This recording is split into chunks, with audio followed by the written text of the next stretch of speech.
연극의 제목처럼 우리는 다 특별한 사람입니다. 토끼는 빠르고, 거북이는 느리지만 꾸준하고, 개미는 성실하고, 배짱이는 노래를 잘하죠. 쥐는 작지만 재빠르고 지혜가 많습니다. 이처럼 사람들도 다 서로 다릅니다. 우리는 다 다르게 태어났죠. 수십억의 인구가 이 땅에 있지만 망막의 모양, 손금 하나하나 똑같은 것이 없습니다. 나의 피부를 잘라서 남에게 이식하면 절대 달라붙지 않습니다. 심지어 아버지의 피부, 엄마의 피부라고 하더라도 자식에게 그냥 이어붙이면 문제가 생깁니다. 면역 억제제가 없이는 불가능한 일이죠. 이것은 우리 각자가 다 유일한 존재다, 특별한 존재다라는 것을 보여줍니다. 오늘날 사람들은 개성이 있어야 된다, 더 개성적이어야 한다 말을 합니다. 그런데 우리는 그냥 우리 자신 자체로 특별하고 유일한 존재입니다. 그래서 유대인 부모는 자녀가 태어나면 이렇게 기도한다고 합니다. 하나님, 이 아이가 다른 아이와 똑같아지지 않게 하소서. 하나님께서 주신 고유한 색깔을 따라 살게 하소서. 우리는 누군가의 복사본이 아닌 원본입니다. 특별한 존재인 것이죠. 그런데 하나님은 인간만이 아니라 모든 동물, 식물도 다 다르게 창조하셨어요. 인간이 정말 특별하고 존귀한 이유는 여기에 있습니다. 더 중요한 것에 있어요. 무엇보다 인간이 특별할 수 있는, 모든 피조물과 구별될 수 있는 첫 번째 이유는 하나님의 형상으로 지음을 받았기 때문입니다. 인간은 하나님의 형상대로 창조함을 받았어요. 창세기 1장 27절입니다. 같이 읽어보겠습니다. 시작. 하나님이 자기 형상 곧 하나님의 형상대로 사람을 창조하시되 남자와 여자를 창조하시고. 하나님이 자기의 형상대로 사람을 만드셨다, 이렇게 이야기합니다. 그런데 고대에는요, 보통 왕이 신의 형상으로 지음을 받은 존재다라고 이야기를 했어요. 굉장히 특별한 이미지가 있죠. 하나님의 형상대로 창조했다는 것은 그런 의미입니다. 우리가 왕이신 하나님을 닮았다는 거예요. 자녀가 부모를 닮은 것처럼 우리가 또 자녀가 할아버지 할머니를 닮은 것처럼 하나님께서도 우리에게 특별한 것을 물려주셨습니다. 부모에게 혈연의 유전자를 통해서 비슷한 형상을 받는다면 하나님은 우리를 진흙으로 만드시고 하나님의 생기를 우리에게 불어넣어 주셔서 우리가 하나님의 자녀가 되게 하셨습니다. 그래서 인간만이 하나님의 형상을 가지고 하나님의 인격적인 특성, 하나님의 영적인 존귀함을 닮은 존재로 살아가게 된 것입니다. 이것이 얼마나 귀한 것인지 몰라요. 하나님께서 하나님의 형상을 우리에게 주셨다는 건 우리가 굉장히 특별한 존재라는 것을 의미합니다. 부모는요, 자신을 닮은 자녀를 정말 사랑합니다. 아낍니다. 그래서 자녀가 집을 나가도 그 자녀를 기다리죠. 그러다가 그 아이가 나쁜 짓을 하다가 나쁜 사람들한테 납치가 됐다고 생각해 보겠습니다. 전화가 와서 큰 돈을 주지 않으면 이 아이를 해치겠다고 하죠. 그러면 어떤 부모도 나는 상관하지 않는다라고 말하지 않습니다. 그 자녀를 찾을 수 있다면 집을 팔아서라도 아이를 되찾아오겠죠. 빚을 져서라도 그 아이를 되찾아오려고 할 것입니다. 하나님께서도 그러셨어요. 우리 안에 하나님의 형상, 하나님의 특별한 DNA가 있기 때문에 우리를 소중히 여기셨어요. 그래서 우리가 사탄의 권세 아래, 죽음의 권세 아래 잡혀갔을 때 우리를 내버려 두지 않고 자신의 하나뿐인 아들을 보내서 구해 주셨습니다. 아들의 생명을 맞바꿔서 우리를 살려주신 것이죠. 우리 인간은 그렇게 소중한 존재입니다. 예수님께서 거라사에 가셔서 한 광인을 만나셨어요. 그런데 그 광인을 구출하기 위해서 어떻게 하셨습니까? 그 광인에게 붙어있던 귀신들을 쫓아내셔서 2,000마리가 되는 돼지떼에게 들어가게 했습니다. 그 돼지떼들은 귀신이 들어가자 미쳐서 내달았고 다 바다에 빠져서 죽게 되었습니다. 물에 빠져서 죽게 되었어요. 이 한 사람을 구출하려고 2,000마리의 돼지를 희생시키신 것이죠.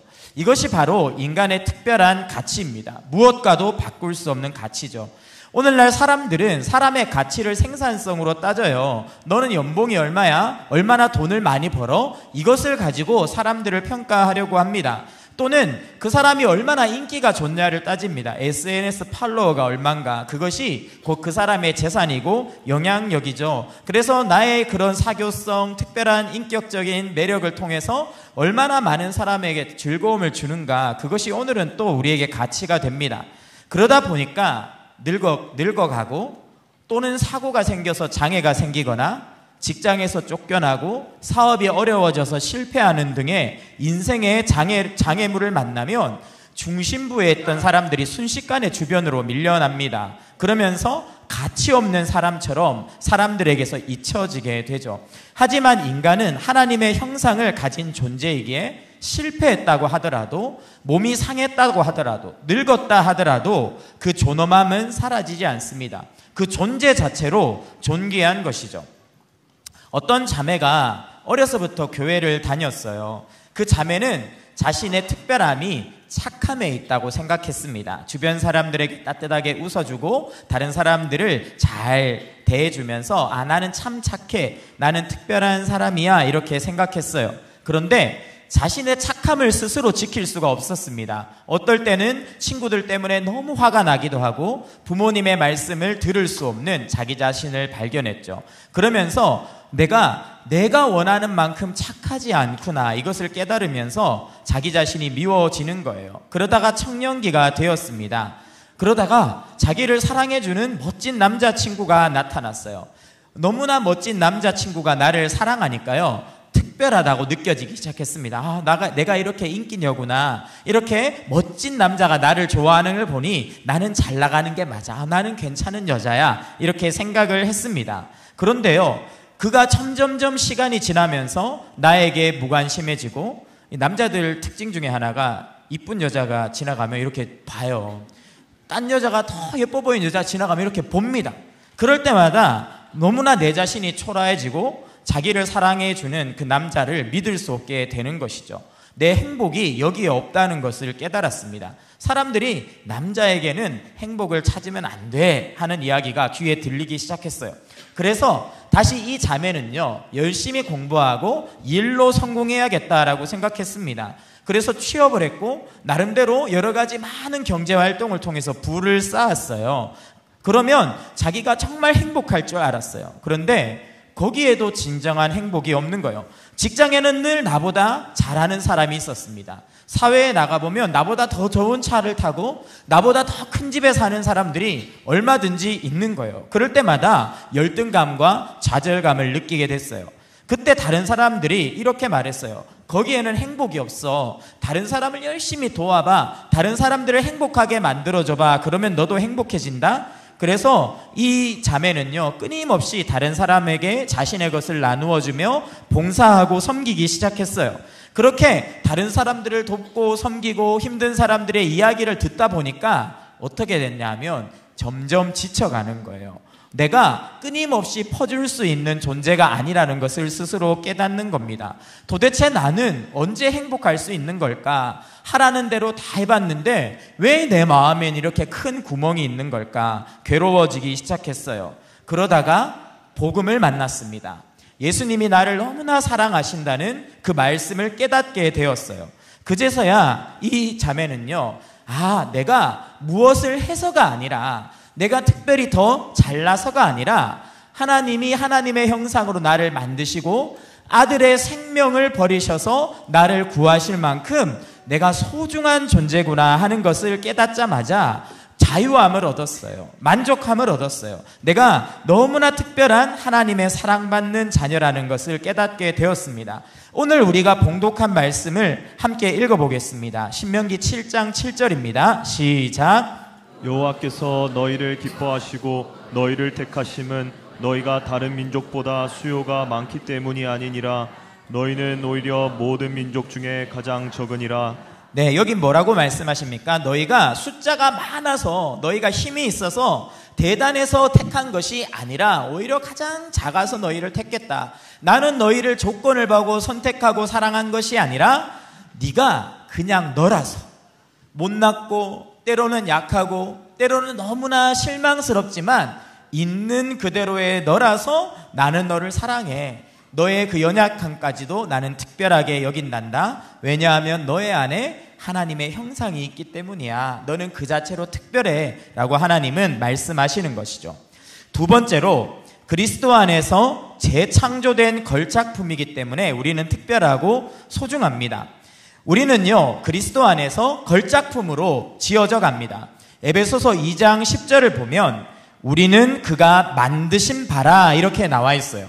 여기에 나오는 만드신 바라라는 단어는 포이에마입니다. 이것은요 새 창조를 이야기하는 거예요. 새롭게 만드셨다는 뜻입니다. 첫 번째 만드신 창조가 아니라 창조한 것에서 망가진 우리를 하나님이 너무 사랑하셔서 그리스도의 보혈을 통해 새로운 피조물로 걸작품으로 창조하신 거야. 그래서 우리가 어떻게 되었습니까? 고린도후서 5장 17절입니다. 읽어보겠습니다. 시작. 그런즉 누구든지 그리스도 안에 있으면 새로운 피조물이라 이전 것은 지나갔으니 보라 새 것이 되었도다. 네, 완전히 새로운 걸작품이 되었다. 너는 이제는 예술품이야. 사람들이 가치를 매기는 상품이 아니야.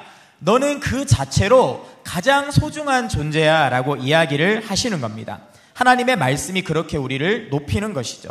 이 하나님의 걸작품인 우리들의 작품성, 그 우수한 예술성이 어디서 드러나는 것일까요? 에베소서 2장 10절 읽어보겠습니다. 시작. 우리는 그가 만드신 바라 그리스도 예수 안에서 선한 일을 위하여 지으심을 받은 자니 이 일은 하나님이 전에 예비하사 우리로 그 가운데서 행하게 하려 하심이니라. 네, 뭐라고 합니까? 우리가 하나님의 걸작품인데 포이에마인데 너희에게서 나타나는 탁월함이 뭐냐 하면 선함이야.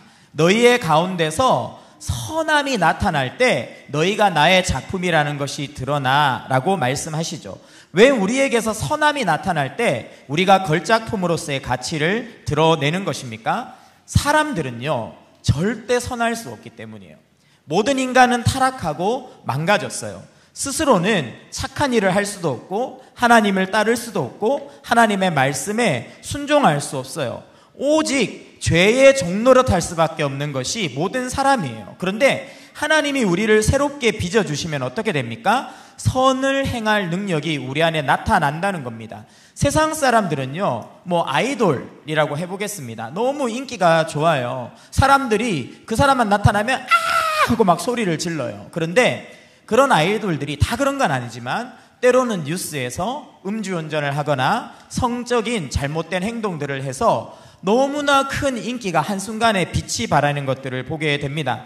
어떤 사람은 너무 똑똑해요. 서울대 나오고 그 다음에 박사를 하고 돈도 많고, 그런데 엄청난 범죄에 연루되고 비리에 연루돼서 TV에 대문짝만하게 얼굴이 나오기도 합니다. 사람들의 한계가 뭡니까? 아무리 대단해도, 아무리 돈이 많고 인기가 많고 사랑을 많이 받아도 내 안에 있는 죄를 이길 수 없고 선할 수가 없는 거예요. 하나님께서 보시기에 선할 수가 없는 겁니다. 그런데 우리는 어떻게 됐습니까? 예수 그리스도의 피로 새로운 피조물이 되어서 우리 안에 있는 하나님의 형상이 회복되고 그 하나님의 형상이 가지고 있는 선함과 아름다움이 나타나는 것이죠. 더 이상 죄의 지배를 받지 않고 하나님의 지배를 받는 건강하고 거룩하고 거듭난 신자가 된 것이 우리가 하나님의 작품이라는 최고의 증거입니다. 온유한 자는 복이 있나니 라는 긴 다큐멘터리가 있습니다.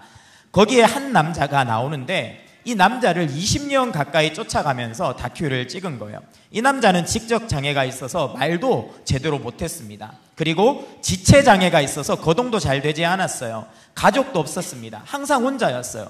그러다 보니까 한적한 뒷골목을 혼자 떠돌아서 다니면서 한순간도 쉬지 않고 줄담배를 계속 피우는 거예요. 그래서 물어봅니다. 왜 이렇게 담배를 계속 펴요? 그러니까 뭐라고 대답합니까?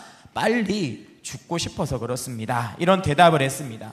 예수님을 믿기 전에 이런 사람이었어요. 아까 우리가 말한 것처럼 선을 행할 능력도 없었고 자신의 인생을 비관하며 죽어가는 그런 사람이었죠. 그런데 이 사람에게 복음이 전해졌어요. 전도를 받아 교회에 갔습니다. 말씀을 듣고 기도를 받는데 성령이 임하셨어요. 하나님을 만나고 나니까 담배를 꺼내드는데 냄새가 너무 역한 거예요. 그래서 피울 수가 없어 담배를 끊었습니다. 집에는요, 예쁜 여자 사진들이 막 벽에 도배되어 있었다고 합니다. 그런데 예수님을 만나고 나니까 그 여자들 사진이 막 벽에 붙어 있는 게 너무 이렇게 부담스럽고 불편한 거예요. 그래서 다 떼어버렸어요. 세상을 저주하고 자기 자신을 저주하던 입술이 변해서 찬송하는 입술로 바뀌었습니다. 그러면서 하나님께서 이분에게 은사를 주셨는데 시를 짓는 은사를 주신 거예요. 비가 와도 시가 나오고 낙엽이 떨어지는 것만 봐도 시가 나오고 나무판에도 나뭇잎 하나에도 노트에도 계속 시를 쓰는 겁니다. 그러니까 다시 물어봤어요. 왜 이렇게 시를 자꾸 쓰십니까? 그러니까 이분이 뭐라고 말합니까? 나처럼 세상 속에서 방황하며 떠도는 자들이 이 시를 보고 예수님을 만나기를 원해서 전도하는 마음으로 시를 쓴다고 하는 겁니다. 죽기 위해서 줄담배를 피우던 사람이 다른 사람을 살리기 위해서 선을 행하는 향기로운 인생으로 바뀐 것이죠. 이것이 바로 하나님께서 우리에게 주신 축복입니다. 이분은요, 너무나 아름다운 삶을 살아가니까 독일에까지 소문이 나서 독일에서 수녀님들이 이분을 만나러 찾아오고요. 그리고 기도팀과 함께 예루살렘을 방문해서 통곡의 벽 앞에서 유대인들을 위해서 기도하는 중보기도에 헌신하기도 합니다. 이분은 여전히 몸이 불편하기 때문에 번듯한 직장은 없어요. 노점상을 하면서 하루하루를 살아갑니다. 그런데 그렇게 노점에서 물건을 팔고 그 소득을 가지고 삶을 살아가면서 교회 이곳저곳을 다니며 하나님을 간증하는 하나님의 걸작품으로 살아가고 있습니다. 우리는 모두 이처럼 예수 그리스도 안에서 새로운 피조물이 된 걸작품입니다. 선한 향기를 낼 수 있는 예술품들입니다. 그런 자기 자신에 대해서 자부심을 가지고 아름답게 여기시는 은혜가 있었으면 좋겠습니다. 세 번째입니다. 공동체에 꼭 필요한 지체이기 때문에 우리 모두는 소중하고 특별합니다. 집에서 퍼즐을 할 때가 있어요. 한 번씩 저희 아들하고 아내가 집에 들어가면 2,000피스, 막 1,000피스 이런 퍼즐을 해놓고 막 맞추고 있어요. 근데 우리 집 특징은요, 맞추다가 아무도 안 해요. 그러면 제가 아까워서 막 맞춥니다. 그러다 보면 완성이 되는데, 이 퍼즐을 하면요, 이런 2,000피스짜리 이런 걸 하면 아마 이거 며칠 걸리거든요. 하다 보면 항상 위기가 와요. 뭐냐 하면 몇 조각이 없어요. 다 맞췄는데 이가 빠진 것처럼 한두 개가 없는 거예요. 그러면 그때부터 어떻게 됩니까? 아이, 이 나가리다 이거 엎어버리지 않아요. 그 한두 조각이 있어야 퍼즐이 완성되기 때문에 뒤지는 거예요. 냉장고 밑에 들어갔나 쳐다보고, 장롱 밑에 들어갔나 쳐다보고, 쓰레기통에 들어갔나 찾아보고, 그러다가 잃어버린 조각을 찾아내면요, 그게 뭐라고 그렇게 기분이 좋아요. 그래가지고 그걸 이렇게 탁 끼우면 전체 그림이 완성되는 것이죠. 완성되는 것이죠. 우리는 다 이런 존재예요. 퍼즐의 각 조각들이 서로 다른 모양을 가지고 서로가 연결될 때 하나의 작품이 되는 것처럼 우리도 똑같습니다. 우리 한 사람 한 사람 모두가 특별한 존재입니다. 우리 교회에서는 없어서 안 될 존재죠. 마치 우리 가족 중에 한 사람이 더 없다면 우리 가족들의 가슴에 큰 구멍이 나는 것처럼 여기 계시는 우리 성도님 한 분 한 분 중에 소중하지 않거나 이곳에 없어도 되는 분은 아무도 없습니다. 고린도전서 말씀 같이 한번 읽어보겠습니다. 시작. 너희는 그리스도의 몸이요 지체의 각 부분이라. 무엇이라고 말합니까? 우리는 그리스도의 몸이고 그 예수님 몸의 각 부분들이라는 거예요. 우리는 그 공동체 안에서 존재합니다. 함께 존재하고 서로 다르지만 한 몸을 이루는 거죠. 아까 동물들이 함께 집을 지을 때 정말 어떤 동물은 막 힘이 세서 나무를 받고, 독수리는 높은 곳에 벽돌을 올리고, 누군가는 설계를 하는 것처럼 그런 사람들이 다 하나가 되어서 멋진 집이 지어지는 것처럼 우리도 모두 함께 각자의 은사와 부르심과 개성과 MBTI를 따라서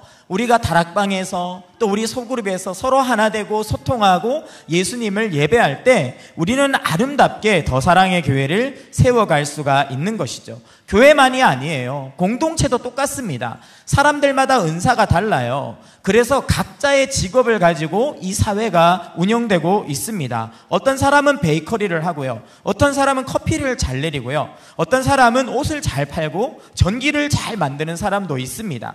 짜장면을 잘 만드는 사람도 있어요. 힘이 세서 사람들을 지켜주는 경찰도 있습니다. 이런 다양한 사람들이 자신의 관심사와 은사를 따라서 섬기기 때문에 이 사회가 아름답게 어우러져서 돌아가는 것이죠. 우리 한 사람 한 사람이 다 중요하고 누구도 특별하지 않은 사람이 없다. 이것이 성경의 가르침입니다.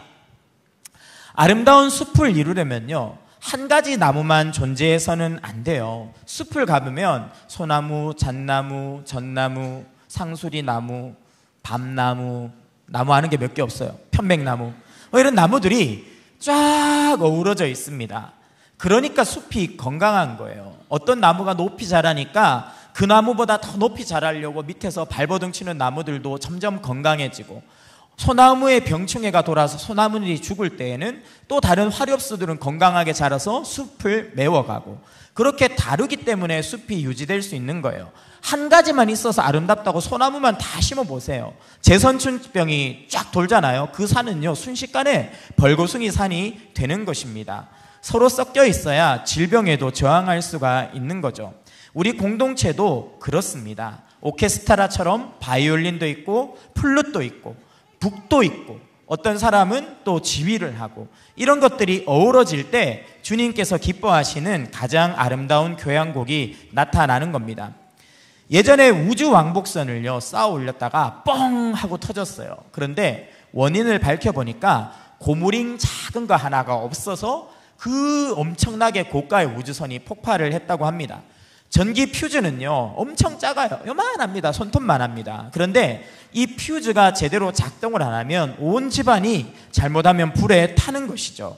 각자가 그렇습니다. 여러분 한 분이 우리 교회에 계시지 않으면, 여러분 한 분이 실족해서 교회에 보이지 않으면 우리 교회 전체가 흔들리는 것이죠. 여러분들 심지를 굳건히 하시고 계속 하나님 안에서 신앙생활을 의미 있게 해나가시면 좋겠습니다. 공동체 안에서 우리가 그렇게 서로를 존귀히 여기고 서로 사랑할 때 우리는요 그런 서로의 모습 속에서, 환대 속에서 내가 얼마나 소중한지를 발견하는 거죠. 또 내가 가지고 있는 은사가 얼마나 아름다운 것인지를 공동체를 섬기면서 발견해 가는 겁니다. 그렇게 자기 자신을 찾아가는 거죠. 결론입니다. 우리는 서로가 특별한 존재로 꽃피우는 공간이 되어 주어야 합니다. 아이들 안에는 너무나 놀라운 하나님의 형상이 있어요. 하나님의 꿈과 계획이 있습니다.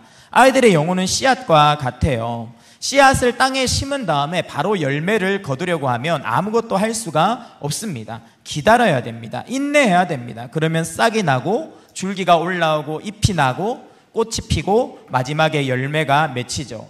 그런데 내가 기다리다가 조급해서 왜 이렇게 빨리 크지 못하니? 너는 열매가 왜 이렇게 늦니? 너는 왜 이렇게 부족하니? 성급하게 판단하고 평가해버리면 아이들의 영혼이 상처를 받습니다. 그러다가 시들시들 병들어 가는 거죠. 아이들만이 아닙니다. 모든 사람의 영혼이 다 그렇습니다.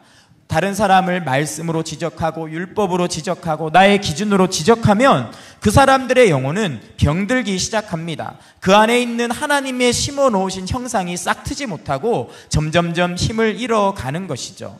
예수님께서 이것을 막기 위해서 율법이신 그분이 말씀이 되어서 육신이 되어서 우리 가운데 오셨습니다. 그분은 자신의 몸으로 죄인들을 오래 참으시는 하나님의 사랑을 보여주셨고 죄인들을 용서하는 하나님의 용서와 긍휼을 보여주셨어요. 그러니까 어떻게 됩니까? 예수님 옆에 오면 살아가는 거예요. 창녀도 살아가고 세리도 살아가고 죄인들이 다 살아서 나갑니다. 그런데 바리새인들은 어땠습니까? 끊임없이 너는 금식을 똑바로 안 했어, 너는 헌금을 똑바로 안 했어, 너는 죄인이야 판단하고 정죄하니까 바리새인 옆에 있는 사람들은 다 정죄를 받고 죽어나가는 것이죠.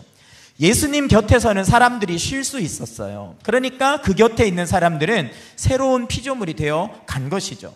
이처럼 우리 모두에게는 숨쉴 공간이 필요합니다. 가정과 교회는 우리의 그런 숨쉴 공간입니다. 영혼이 싹트고 영혼이 꽃 피우고 그리고 열매 맺는 아름다운 공간이 가정과 교회입니다. 서로 사랑하고 용납하고 서로 숨쉬는 공간이 되어주는 그런 공동체가 될 때 하나님께서는 우리를 통해서 영광 받으시는 것이죠. 연극의 마지막 장면에서 예수님이 아담에게 붙은 딱지를 다 떼주셨어요. 그리고 하트를 붙여주셨습니다. 우리가 그렇게 명절에 했으면 좋겠어요. 명절에 가셔서 너는 왜 이번에 대학을 못 간다고 생각하니? 너는 인서울은 할 수 있니? 너 그래서 되겠니? 요즘 세상이 얼마나 각박한데 이렇게 말씀하시면 까만 딱지가 하나 딱 붙는 겁니다. 안 됩니다. 우리 청년들한테 너 이번에 취업은 할 수 있겠니? 결혼은 언제 할 거니? 신혼부부한테는 또 애는 언제 낳을 거니? 몇 낳을 거니? 집은 언제 살 거니? 차는 언제 바꿀 거니? 막 이렇게 하시면 자꾸 마음에 이제 멍이 들고 시름시름 죽어가는 것이죠. 그렇게 하지 마시고 기대의 말, 축복의 말, 사랑의 언어들을 흘려보내면 사는 거죠. 우리 친척들이 왔다가 교회 다니는 우리 삼촌이 진짜 짱이야. 이제 5만 원 탁 주면 더 짱이야. 어떻게든 살리고 흘려보내는 그것이 하나님의 방법입니다. 그런 가정으로 세워져 갔으면 좋겠어요. 제가 이번 주에 한 청년을 만났어요. 23살인데 놀라지 마세요. 재산이 5천억이에요. 물려받은 게 아니라 자기가 일궜어요. 기업을 만들어서. 그런데 이 청년이 초등학교 3학년 때부터 학교를 못 다녔대요. 학교에 적응을 하질 못해서 자퇴를 하고 집에 있었답니다. 엄마가 보는데 막 마음에 천불이 나는 거예요. 도대체 얘는 초등학교도 졸업을 못하고 앞으로 어떻게 하나. 근데 이 아이가 목사님 사모님 아들인데 이 집에서 뭘 했냐 하면 학교도 안 돼. 할 일이 없잖아요. 그러니까 교회 도서관에 가서 책을 읽는데 그 교회 도서관의 특징이 뭐냐면 안 읽는 책들의 집합소예요. 집에서 상태는 좀 좋은데 안 읽으면 교회로 기증하는 경향이 상당히 많습니다. 근데 어떤 가정에서 백과사전을요 전집을 기증을 해서 교회에 꽂아놓은 거예요. 그런데 이렇게 그 친구가 초등학교 때 그걸 보다가 이 백과사전을 처음부터 끝까지 다 읽었대요. 너무 할 일이 없어가지고 쭉 읽다가 거기서 인간의 뇌가 너무 재밌다는 걸 발견을 한 거예요. 그래서 그 다음부터 뇌에 관한 책들을 읽기 시작했어요. 그리고 기계의 프로그래밍 언어가 너무 재밌다는 걸 생각하고 그거를 파내려 가기 시작했어요. 그러다 두 개가 만난 거예요. 인간의 뇌가 생각하는 것처럼 기계도 생각할 수 있을까? 여기에 생각이 미친 거죠. 그래서 그때만 해도 코딩이라는 말이 없었는데 그때 뭐 기계 언어 이렇게 말했거든요. 그거를 혼자 엄마한테 사달라 그래서 막 코딩을 하는 거예요. 엄마가 볼 때는요 너무 이상해요. 학교도 안 다니고 하루 종일 컴퓨터 앞에서 막 이상한 영어만 다다다다다다다 하고 있으니까. 그런데 이 친구가요 고등학교 2학년 때 MIT에서 하는 세계 해커 대회에 나가서 1위를 했어요. 그래서 카이스트에 들어가고 카이스트에서 1년 학교 다니고 또 때려쳤어요. 왜 이렇게 자꾸 때려치냐니까 처음부터 대학 다니려고 들어간 게 아니라 사업 파트너 할 만한 사람 찾으러 들어갔대요. 그래서 두세 사람 이렇게 일할 만한 사람 데리고 나와서 창업을 했고 그 친구가 창업한 기업이 지금 기업 가치가 5천억 정도 된다고 합니다. 이번 주에 어디 가냐니까 빌 게이츠랑 그 테슬라 회장 머스크랑 미팅이 있대요. 자기 회사를 팔러 간다고. 그래서 뭐 기도해 달라고 이렇게 말하는 거예요. 그래서 제가 기도는 모르겠고 앞으로 친하게 지내자. 나는 절대 너를 놓치지 않는다. 자주 연락하겠다. 이렇게 말하면서 마쳤는데 잘 보세요. 그 아이만의 독특한 형상을 기다려주니까 믿어주니까 참아주니까 발견해 나가죠. 근데 한국 사회의 특징이 뭐냐면 획일화 시켜요. 국영수 사과 다 똑같은 걸 가르치고 점수로 줄 세우고 아이들을 성적으로 짓누릅니다. 이런 상황 속에서 우리 아이들이 꽃 피우기가 너무 힘들어요. 우리 부모님이 가정만큼은 울타리가 되어 주셔야 됩니다. 심지어 아이가 평균 50점 받은 성적표를 들고도 엄마 하면서 들어올 수 있는 곳, 그곳이 가정이 되어 줄 때 우리 아이들에게 심겨져 있는 하나님의 형상, 하나님께서 주신 은사가 꽃 피울 수 있는 것이죠. 우리 교회가, 우리 가정이 그런 특별한 하나님의 안식처가 되기를 축원합니다.